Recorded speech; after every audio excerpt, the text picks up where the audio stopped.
Good evening, this is He News. When we look at the rising stars of Hollywood, especially those born into the industry, it is very easy to assume that their path has been paved with gold. We see the red carpets, we see the magazine covers, we see the confidence. But tonight, we are pulling back that curtain to reveal a much more complex and, frankly, a much more fragile reality. Margaret Qualley is one of the most in-demand actresses of her generation. She is the daughter of the legendary Andie MacDowell. She has worked with Tarantino, she is currently filming with Ridley Scott. But in a startlingly honest interview released this week with Vanity Fair, Qualley admits that her early years in the spotlight were defined not by ambition, but by fear. She opens up about the stresses she faced when she first began acting as a teenager back in 2013. And her words are haunting. She told the magazine, quote, "I felt like if I was fully myself, women would hate me and men would hurt me." I want you to pause and think about that statement for a moment. Women would hate me, men would hurt me.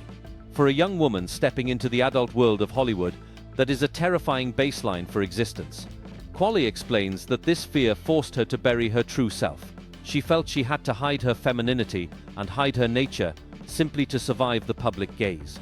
She says it took away the tools that come with being a woman because she was simply too scared to use them.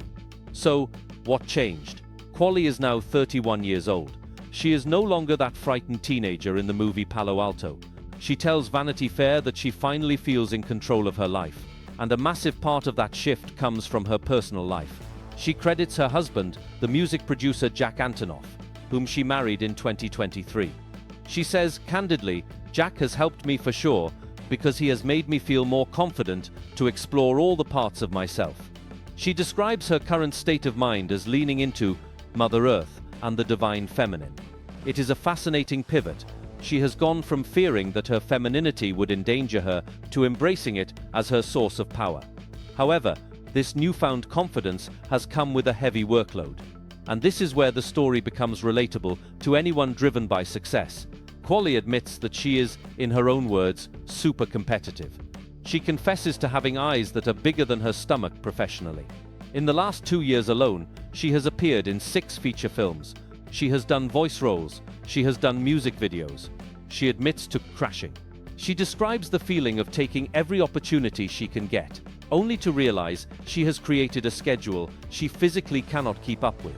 She even touches on past projects that she calls mistakes.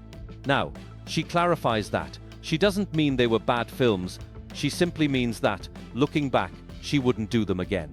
That is the wisdom that comes with experience. She is set to star alongside Glenn Powell in How to Make a Killing, and she will appear opposite Jacob Elordi in The Dog Stars later this year. But the difference now is the mindset. Margaret Qualley has moved from a place of fear, where she worried the world would hurt her, to a place of control, where she decides her own worth. In an industry that often chews up young talent, seeing someone come out the other side stronger and more honest is a story worth telling. I'm Edwards. Thank you for watching.